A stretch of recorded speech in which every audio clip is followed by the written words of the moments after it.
But joining me now, we have Erin McLaughlin, a senior economist at the Conference Board in the Economy, Strategy and Finance Center, and Cornell Belcher, MSNBC political analyst and president of Brilliant Corners Research and Strategy. Welcome to you both. Erin, those unexpected Trump declarations really rattled markets.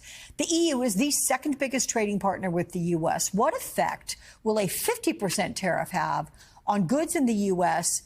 And do economists buy overall the Secretary Bessent or Trump administration claims that these new tariffs are going to open potential dialogue? Well, it is very interesting that this is part of a negotiation strategy, perhaps. I understand that the Secretary and EU and also our trade representative are in the process of negotiations with the EU.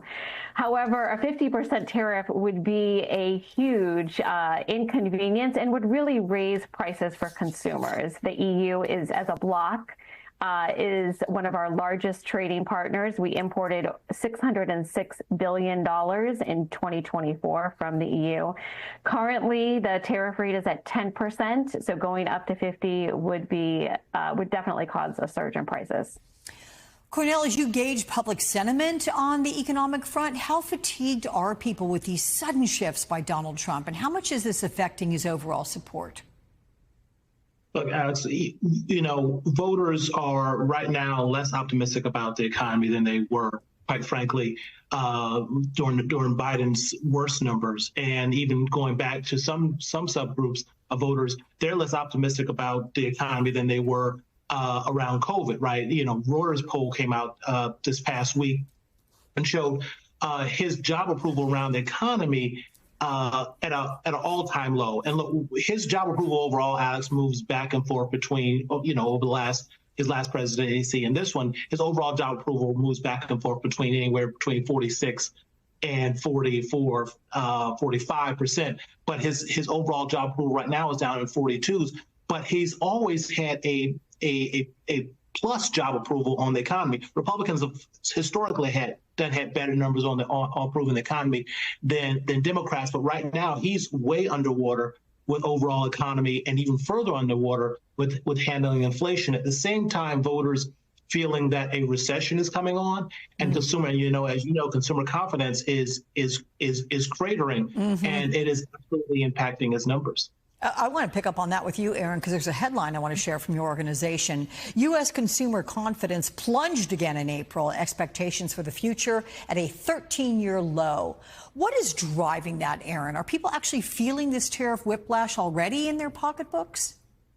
I think they are just beginning to feel it. So, of course, so many surveys are sort of backwards looking, and Liberation Day was in early April. So we're only, just about 5 or 6 weeks out from a lot of these tariffs taking into effect. So, our CPI and some of the other inflation numbers haven't yet hit, but that expectation that consumers know it's coming is really driving them to have very, very low expectations. And yes, we have not seen an expectation that low since 2011.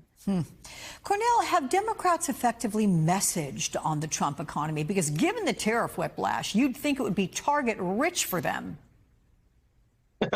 It's funny, effective messaging and Democrats don't necessarily go together very well. What is that? It's like herding cats, Alex. It's like herding cats. But look, I think this is an opportunity when the president's numbers have gone underwater with the economy. And look, we did focus groups 2 weeks ago, and voters aren't, quite frankly, understanding the tariff, but they know it's bad, and they know it's going to, and they feel as though it's going to get worse. So it gives Democrats an opening on the economy, to the likes of which they haven't had in a very long time, because voters are turning sour on the economic policies and the economic direction that this president is giving. I think it's a prime opportunity for Democrats to put together an economic package that is about everyone thriving and lifting all boats. And I think around this tax bill that they've just pushed through, which MSNBC's reported on, most of those benefits don't go to regular working class Americans. And I think it's an excellent opportunity for Democrats to start speaking to the economic angst, the growing economic angst of working class Americans, and put the Republicans on the defensive. Erin, JP Morgan CEO Jamie Dimon spoke this week on the risks of stagflation. Take a listen to this. you'll have stagflation. So I'm not saying it's going to happen. I don't want the reader to say he's predicting that. I'm not. But we have to be prepared for something like that. I think the global fiscal deficits are inflationary. So Apple's now one of several major U.S. companies like Walmart, Target, warning consumers pricing pressures are going to hit store shelves soon. The Conference Board doesn't see a recession per se, but if consumers stop spending, could Jamie Dimon be right?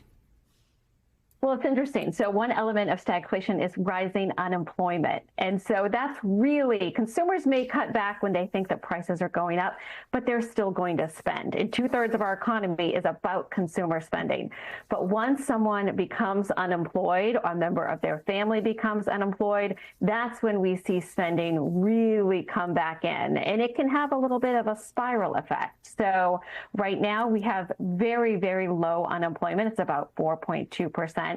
We do predict that these tariffs will cause a rise in unemployment and that we will jump over 4.5, perhaps to 4.7% or higher. So it will, it will yet to be seen. But the other point is a company like Apple, the kind of time it takes to set up, to onshore a manufacturing facility, to build iPhones, regardless of cost, it takes years. Yeah. Cornell, Donald Trump held that crypto dinner this week. I mean, it cost over, $1 million a plate on average to attend. But Democrats say it's a sign of corruption. Against the backdrop of this economic uncertainty and the tariff whiplash, how does that dinner play? I think that dinner plays, I think it's hard for Republicans to spin this. And I've been watching them trying to spin this over the last couple of days. Look, and look, I don't think this should be a partisan issue, right? Our founding fathers feared this sort of thing, and they tried to build in checks to make sure that our presidency wouldn't be one where the president enriched himself and his family and benefited economically from being in the office. And clearly you see, and again, this shouldn't be partisan. This should be bipartisan. This was a fear of our founding fathers. We have someone in office clearly benefiting and his family benefiting from him being in the presidency. And look, Americans, if you're Democrat, Republican, Independent, you cannot be for what you see, this wholesale corruption, him selling the White House. This on top of taking a $400 million plane from Qatar. It just stinks, and voters begin to smell it. And when you look at those independent voters who are actually turning hard against the president right now, Republicans are going to have a hard time spinning this, and they're going to have to figure out how to spin this going into the midterm election. Because if those economic numbers keep rising, issues keep rising, and Lord forbid the unemployment rises like we just talked about, it's going to be a perfect storm against the Republicans. Erin, the president has repeatedly claimed the tariffs are not going to affect Americans. Again, he said it this week. Take a listen. They're not hurting. They're helping because they're creating jobs in America. We're creating tremendous amounts of jobs in America like you've never seen. We're having investment in America. We're not getting ripped off by every country in the world.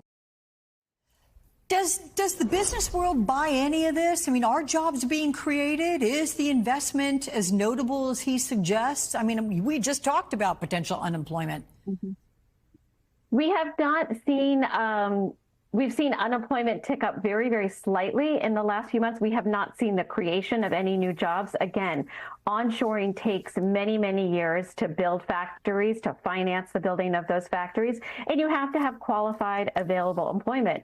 Also, the new factories are not the factories of decades ago. They are automated in large part. They use robotics. And so that's another component that is very, very expensive. Tariffs also weigh on the cost of building these factories with steel, aluminum, lumber, and all of the components that go in them. So, it's not as if just the policy of tariffs is, flawed. It's that changing our industrial manufacturing base takes years.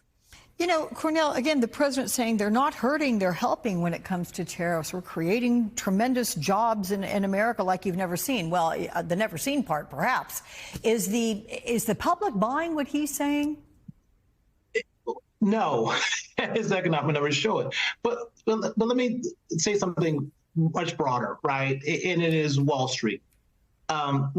For better or worse, campaigns cost a lot of money in this country. And Wall Street and big corporations have bankrolled the president and Republicans. And at this point, when you look at the sort of uncertainty and chaos that he's inflicting, you have to ask, look, Wall Street, is the tax cuts worth it? Right? Are these tax cuts worth this sort of economic chaos and uncertainty? Because you know better. And here's the other thing. Look, Yamiche talked about it in the last segment. He went out there and bashed Obama and Biden at this, which is something is unheard of before those cadets. But imagine for one moment that Barack Obama was interfering in the free market system the way Donald Trump is. Imagine how Wall Street would lose their stuff.